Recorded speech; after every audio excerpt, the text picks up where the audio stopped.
Hello and I welcome you to our channel spirit of imbibe. आज हम पढ़ेंगे उषा प्रियमवदा की प्रसिद्ध कहानी वापसी। यह कहानी वर्ष 1960 में आई थी। इस कहानी को नामवर सिंह ने खास तौर पर रेखांकित करते हुए कहा था। इसमें रिटायर्ड होकर घर लौटे गजादर बाबू अपने ही घर परिवार में अपने को अनफिट पाकर फिर अनजानी जगह में अपरिचितों के बीच लौटते हैं। यह कहानी पढ़ते हुए मुझे लगता रहा कि यह परिवारवाद के मध्यवर्गीय समंजन को तोड़ती हुई सामंती सुखबोध की स्थापना शायद अनजाने में ही करती है। चलिए तो चलते हैं कहानी की ओर। गजादर बाबू ने कमरे में जमा सामान पर एक नज़र दौड़ाई। 2 बक्स, डोलची, बाल्टी। यह डब्बा कैसा है गणेशी? उन्होंने पूछा। गणेशी बिस्तर बांधता हुआ कुछ गर्व, कुछ दुख और कुछ लज्जा से बोला। घरवाली ने साथ को कुछ बेसन के लड्डू रख दिए हैं। कहा, बाबूजी को पसंद थे। अब कहाँ हम गरीब लोग आपकी कुछ खातिर कर पाएंगे। घर जाने की खुशी में भी गजादर बाबू ने एक विषाद का अनुभव किया, जैसे किसी परिचित, स्नेही, आदर में सहज संसार से उनका नाता टूट रहा हो। कभी कभी हम लोगों की भी खबर लेते रहिएगा, गणेशी बिस्तर में रस्सी बांधता हुआ बोला। कभी कुछ ज़रूरत हो तो लिखना गणेशी, इस अगहन तक बिटिया की शादी कर दो। गणेशी ने अंगोछे के छोर से आंखें पोंछी। अब आप लोग सहारा न देंगे तो कौन देगा? आप यहाँ रहते तो शादी में कुछ हौसला रहता। गजादर बाबू चलने को तैयार बैठे थे। रेलवे क्वार्टर का यह कमरा, जिसमें उन्होंने कितने वर्ष बिताए थे, उनका सामान हट जाने से कुरूप और नग्न लग रहा था। आंगन में रोपे पौधे भी जान पहचान के लोग ले गए थे और जगह जगह मिट्टी बिखरी हुई थी, पर पत्नी, बाल बच्चों के साथ रहने की कल्पना में यह बिछोह एक दुर्बल लहर की तरह उठकर विलीन हो गया। गजादर बाबू खुश थे, बहुत खुश। 35 साल की नौकरी के बाद वह रिटायर होकर जा रहे थे। इन वर्षों में अधिकांश समय उन्होंने अकेले रहकर काटा था। उन अकेले क्षणों में उन्होंने इसी समय की कल्पना की थी जब वह अपने परिवार के साथ रह सकेंगे। इसी आशा के सहारे वह अपने अभाव का बोझ ढो रहे थे। संसार की दृष्टि में उनका जीवन सफल कहा जा सकता है। उन्होंने शहर में एक मकान बनवा लिया था। बड़े लड़के अमर और लड़की कांति की शादियां कर दी थीं। 2 बच्चे ऊंची कक्षाओं में पढ़ रहे थे। गजादर बाबू नौकरी के कारण प्रायः छोटे स्टेशनों पर रहे और उनके पत्नी और बच्चे शहर में, जिससे पढ़ाई में बाधा न हो। गजादर बाबू स्वभाव से बहुत स्नेही व्यक्ति थे और स्नेह के आकांक्षी भी। जब परिवार साथ था, ड्यूटी से लौटकर बच्चों से हंसते बोलते, पत्नी से कुछ मनोविनोद करते। उन सबके चले जाने से उनके जीवन में गहरा सूनापन भर उठा। खाली क्षणों में उनसे घर में टिका न जाता। कभी प्रकृति के ना होने पर भी उन्हें पत्नी की स्नेहपूर्ण बातें याद आती रहती। दोपहर में गर्मी होने पर भी वह 2 बजे तक आग जलाए रहती और उनके स्टेशन से वापस आने पर गरम गरम रोटियां सेकती। उनके खा चुकने और मना करने पर भी थोड़ा सा कुछ और थाली में परोस देती और बड़े प्यार से आग्रह करती। जब वह थके हारे बाहर से आते तो उनकी आहट पा वह रसोई के द्वार पर निकल आती और उनकी सलज आंखें मुस्कुरा उठती। गजादर बाबू को तब हर छोटी बात भी याद आती और वह उदास हो उठते। अब कितने वर्षों बाद वह अवसर आया था जब वह फिर उसी स्नेह और आदर के मध्य रहने जा रहे थे। टोपी उतारकर गजादर बाबू ने चारपाई पर रख दी। जूते खोलकर नीचे खिसका दिए। अंदर से रह रहकर कह कहों की आवाज़ आ रही थी। इतवार का दिन था और उनके सब बच्चे इकट्ठे होकर नाश्ता कर रहे थे। गजादर बाबू के सूखे चेहरे पर स्निग्ध मुस्कान आ गई। उसी तरह मुस्कुराते हुए वह बिना खांसे अंदर चले आए। उन्होंने देखा कि नरेंद्र कमर पर हाथ रख के शायद गत रात्रि की फिल्म में देखे गए किसी नृत्य की नकल कर रहा था और बसंती हंस हंस कर दोहरी हो रही थी। अमर की बहू को अपने तन बदन, आंचल या घूंघट का कोई होश न था और वह उन्मुक्त रूप से हंस रही थी। गजाधर बाबू को देखते ही नरेंद्र धप से बैठ गया और चाय का प्याला उठाकर मुंह से लगा लिया। बहू को होश आया और उसने झट से माथा ढक लिया। केवल बसंती का शरीर रह रहकर हंसी दबाने के प्रयत्न में हिलता रहा। गजाधर बाबू ने मुस्कुराते हुए उन लोगों को देखा, फिर कहा, क्यों नरेंद्र, क्या नकल हो रही है? कुछ नहीं बाबूजी, नरेंद्र ने सिट पिटाकर कहा। गजाधर बाबू ने चाहा कि वह भी इस मनोविनोद में भाग लेते, पर उनके आते ही जैसे सब कुंठित हो चुप हो गए। उससे उनके मन में थोड़ी सी खिन्नता उपज आई। बैठते हुए बोले, बसंती, चाय मुझे भी देना। तुम्हारी अम्मा की पूजा अभी चल रही है क्या? बसंती ने माँ की कोठरी की ओर देखा। अभी आती ही होंगी, और प्याले में उनके लिए चाय छानने लगी। बहू चुपचाप पहले ही चली गई थी। अब नरेंद्र भी चाय का आखिरी घूंट पी कर उठ खड़ा हुआ। केवल बसंती पिता के लिहाज में चौके में बैठी माँ की राह देखने लगी। गजाधर बाबू ने एक घूंट चाय पी और फिर कहा, बिट्टी, चाय तो फीका है, लाइए चीनी और डाल दें। बसंती बोली, रहने दो, तुम्हारी अम्मा जब आएगी तभी पी लूँगा। थोड़ी देर में उनकी पत्नी हाथ में अर्घ का लोटा लिए निकली और अशुद्ध स्थिति कहते हुए तुलसी में डाल दिया। उन्हें देखते ही बसंती भी उठ गई। पत्नी ने आकर गजाधर बाबू को देखा और कहा, अरे, आप अकेले बैठे हैं, ये सब कहाँ गए? गजाधर बाबू के मन में फांस सी करक उठी। अपने अपने काम में लग गए हैं, आखिर बच्चे ही हैं। पत्नी आकर चौके में बैठ गई। उन्होंने नाक बहुत चढ़ाकर चारों ओर झूठे बर्तनों को देखा, फिर कहा, सारे में झूठे बर्तन पड़े हैं। इस घर में धर्म कर्म कुछ नहीं, पूजा करके सीधे चौके में घुसो। फिर उन्होंने नौकर को पुकारा। जब उत्तर न मिला तो एक बार और उच्च स्वर में, फिर पति की ओर देखकर बोली, बहू ने भेजा होगा बाजार, और एक लंबी सांस लेकर चुप हो गईं। गजाधर बाबू बैठकर चाय और नाश्ते का इंतज़ार करते रहे। उन्हें अचानक ही गणेश जी की याद आ गई। रोज़ सुबह पैसेंजर आने से पहले वह गरम गरम पूरियाँ और जलेबी बनाता था। गजाधर बाबू जब तक उठकर तैयार होते, उनके लिए जलेबियाँ और चाय लाकर रख देता था।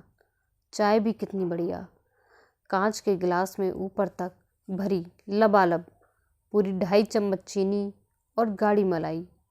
पैसेंजर भले ही रानीपुर लेट पहुँचे, गणेशी ने चाय पहुँचाने में कभी देर नहीं की। क्या मजाल कि कभी उससे कुछ कहना पड़े। पत्नी का शिकायत भरा स्वर सुन उनके विचारों में व्याघात पहुंचा। वह कह रही थीं, सारा दिन इसी खिचखिच में निकल जाता है। इस गृहस्थी का धंधा पीटते पीटते उम्र बीत गई, कोई ज़रा हाथ भी नहीं बटाता। बहू क्या किया करती है? गजाधर बाबू ने पूछा। पड़ी रहती है। बसंती को तो फिर कहो कि कॉलेज जाना होता है। गजाधर बाबू ने जोश में आकर बसंती को आवाज़ दी। बसंती भाभी के कमरे से निकली तो गजाधर बाबू ने कहा, बसंती, आज से शाम का खाना बनाने की जिम्मेदारी तुम पर है। सुबह का भोजन तुम्हारी भाभी बनाएगी। बसंती मुंह लटकाकर बोली, बाबूजी, पढ़ना भी तो होता है। गजाधर बाबू ने प्यार से समझाया, तुम सुबह पढ़ लिया करो। तुम्हारी माँ बूढ़ी हुई, उनके शरीर में अब वह शक्ति नहीं बची है। तुम हो, तुम्हारी भाभी है, दोनों को मिलकर काम में हाथ बटाना चाहिए। बसंती चुप रही।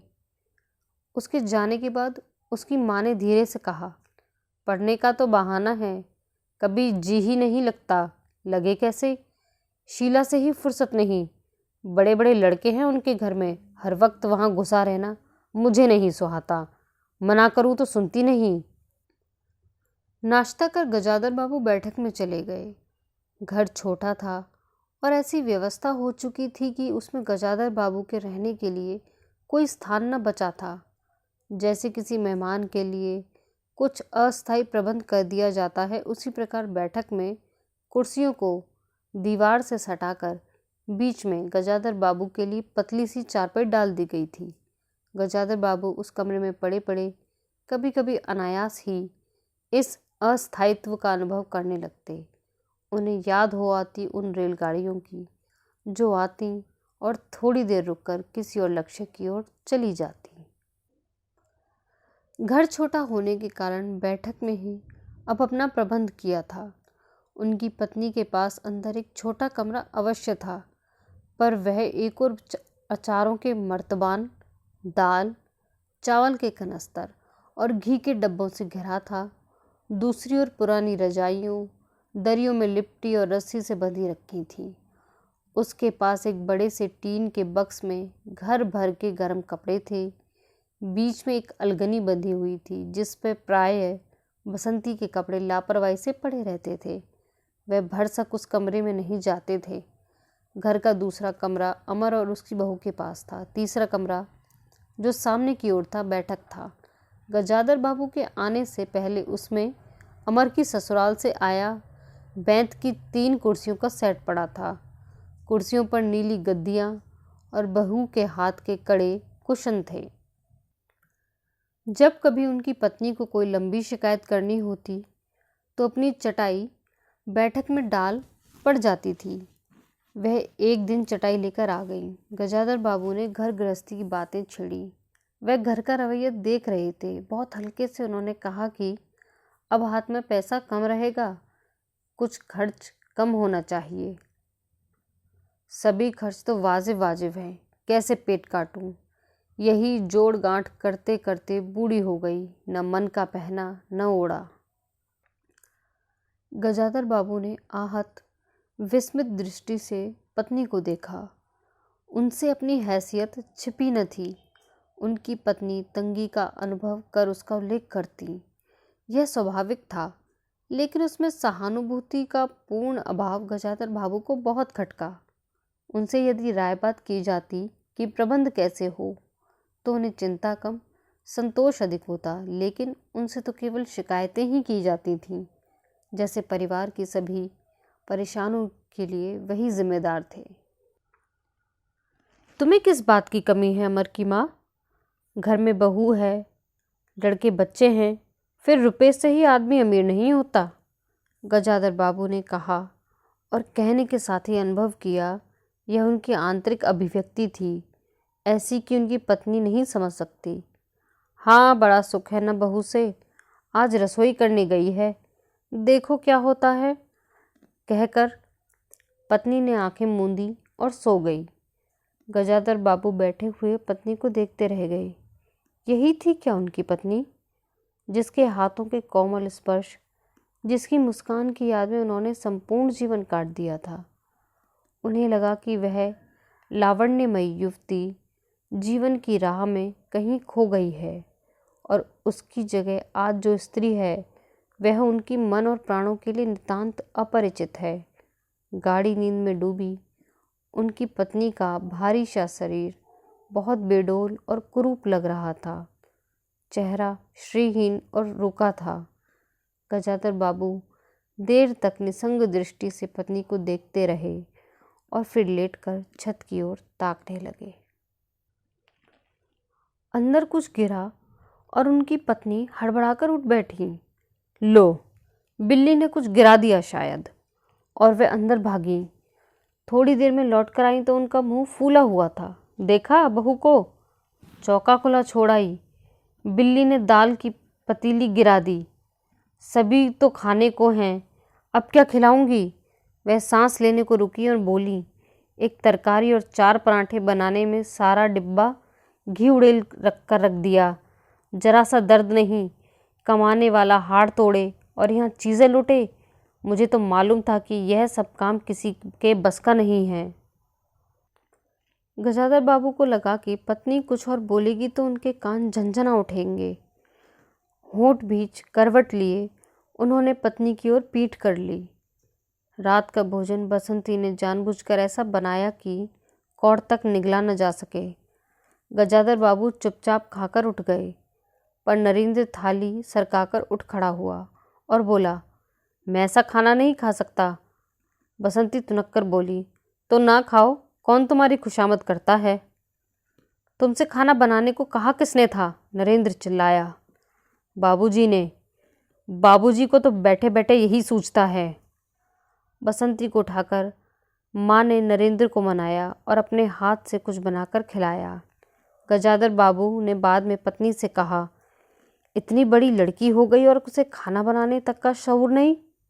अरे आता तो सब कुछ है, करना नहीं चाहती, पत्नी ने उत्तर दिया। अगली शाम माँ को रसोई में देख कपड़े बदलकर बसंती बाहर आई तो बैठक से गजाधर बाबू ने टोक दिया, कहाँ जा रही हो? पड़ोस में शीला के घर, बसंती ने कहा। कोई ज़रूरत नहीं है, अंदर जाकर पढ़ो, गजाधर बाबू ने कड़े सुर में कहा। कुछ देर अनिश्चित होकर खड़े रहकर बसंती अंदर चली गई। गजाधर बाबू शाम को रोज़ टहलने चले जाते थे। लौटकर आए तो पत्नी ने कहा, क्या कह दिया बसंती से? शाम से मुंह लपेटे पड़ी है, खाना भी नहीं खाया। गजाधर बाबू खिन्न हो गए। पत्नी की बात का उन्होंने कुछ उत्तर नहीं दिया।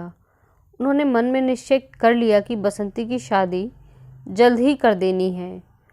उस दिन के बाद बसंती पिता से बची बची रहने लगी। जाना होता तो पिछवाड़े से चली जाती। गजाधर बाबू ने 2-1 बार पत्नी से पूछा तो उत्तर मिला, रूठी हुई है। गजाधर बाबू को रोष हुआ, लड़की के इतने मिजाज, जाने को रोक दिया तो पिता से बोलेगी नहीं। फिर उनकी पत्नी ने ही सूचना दी कि अमर अलग रहने की सोच रहा है। क्यों? गजाधर बाबू ने चकित होकर पूछा। पत्नी ने साफ साफ उत्तर नहीं दिया। अमर और उसकी बहू की शिकायतें बहुत थीं। उनका कहना था कि गजाधर बाबू हमेशा बैठक में ही पड़े रहते हैं, कोई आने जाने वाला हो तो कहीं बिठाने की जगह नहीं। अमर तो को अब भी वह छोटा सा समझते थे और मौके बेमौके टोक देते थे। बहू को काम करना पड़ता था और सास जब तब फूहड़पन पर ताने देती रहती थी। हमारे आने से पहले भी कभी ऐसी बात हुई थी? गजाधर बाबू ने पूछा। पत्नी ने सिर हिलाकर बताया कि नहीं, पहले अमर घर का मालिक बनकर रहता था, बहू को कोई रोक टोक न थी। अमर के दोस्तों का प्रायः यहीं अड्डा जमा रहता था और अंदर से नाश्ता चाय तैयार होकर जाता रहता था। बसंती को भी वही अच्छा लगता था। गजाधर बाबू ने बहुत धीरे से कहा, अमर से कहो जल्दबाजी की कोई ज़रूरत नहीं है।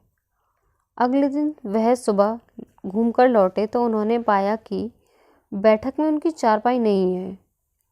अंदर जाकर पूछने ही वाले थे कि उनकी दृष्टि रसोई के अंदर बैठी पत्नी पर पड़ी।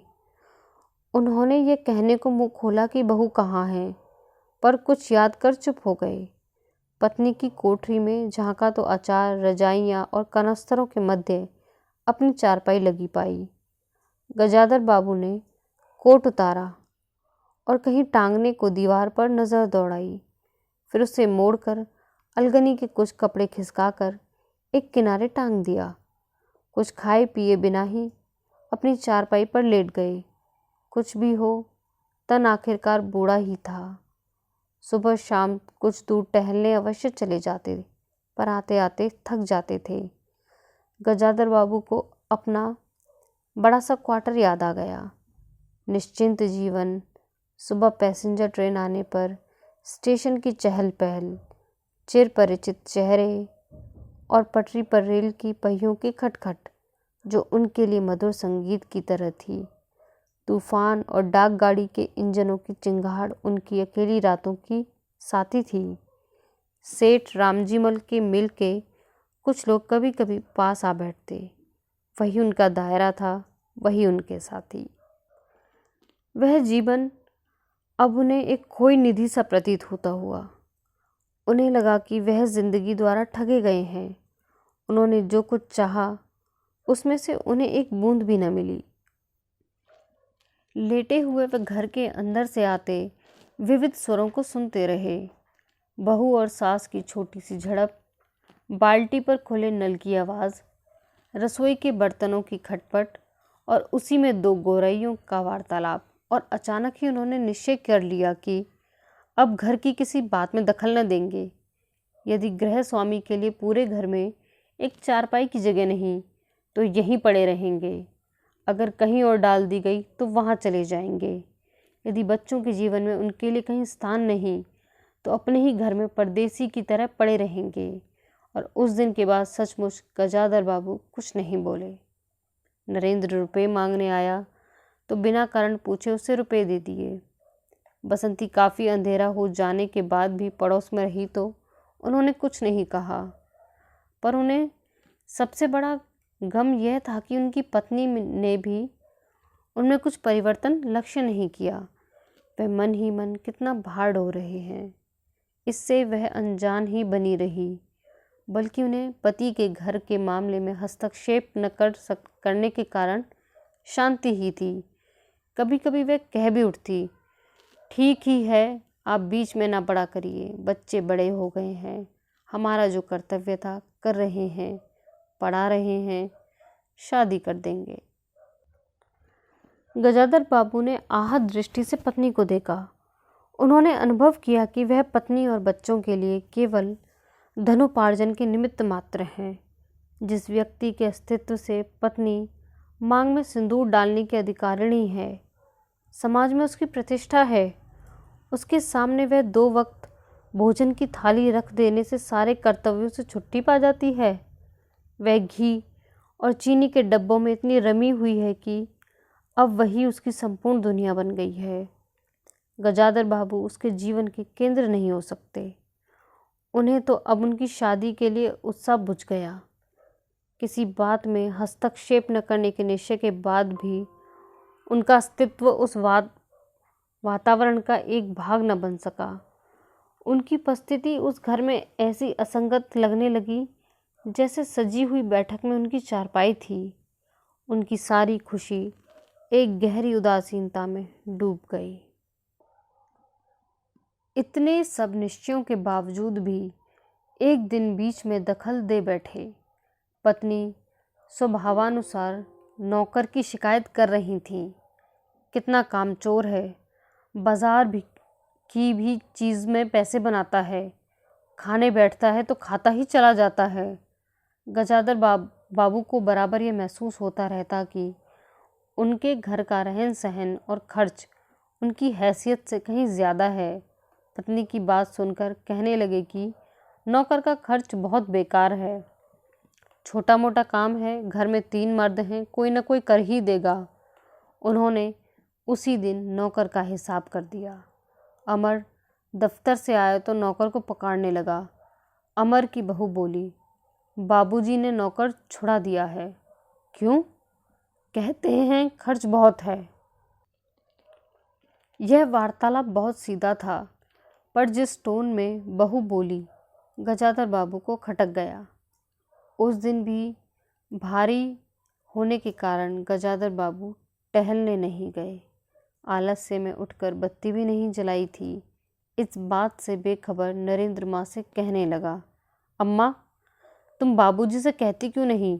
बैठे बिठाए कुछ नहीं तो नौकर ही छुड़ा दिया। अगर बाबूजी यह समझें कि मैं साइकिल पर गेहूँ रखकर आटा पिसाने जाऊँगा तो मुझसे यह नहीं होगा। हाँ अम्मा। बसंती का स्वर था, मैं कॉलेज भी जाऊँ और लौटकर घर में झाड़ू भी लगाऊँ, यह मेरे बस की बात नहीं है। बूढ़े आदमी हैं, अमर भुनभुनाया, चुपचाप पड़े रहें, हर चीज़ में दखल क्यों देते हैं? पत्नी ने बड़े व्यंग्य से कहा, और कुछ नहीं सूझा तो तुम्हारी बहू को ही चौके में भेज दिया। वह गई तो 15 दिन का राशन 5 दिन में ही बनाकर रख दिया। बहू कुछ कहे इससे पहले वह चौके में घुस गई। कुछ देर में अपनी कोठरी में आई और बिजली जलाई तो गजाधर बाबू को लेटे देख वह सिटपिटाई। गजाधर बाबू की मुख मुद्रा से वह उनमें भावों का अनुमान न लगा सकी। वह चुप आंखें बंद किए लेटे रहे। गजाधर बाबू चिट्ठी हाथ में लिए अंदर आए और पत्नी को पुकारा। वह भीगे हाथ निकली और आंचल से पहुंचती हुई पास आ खड़ी हुई।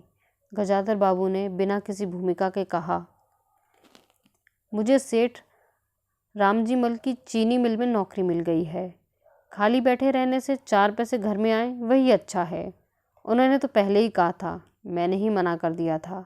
फिर कुछ रुककर जैसे बुझी हुई आग में चिंगारी चमक उठे उन्होंने धीमे स्वर में कहा, मैंने सोचा था कि बरसों तुमसे अलग रहने के बाद अवकाश पाकर परिवार के साथ रहूँगा। खैर, परसों जाना है, तुम भी चलोगी? मैं? पत्नी ने सकपका कर कहा, मैं चलूँगी तो यहाँ का क्या होगा?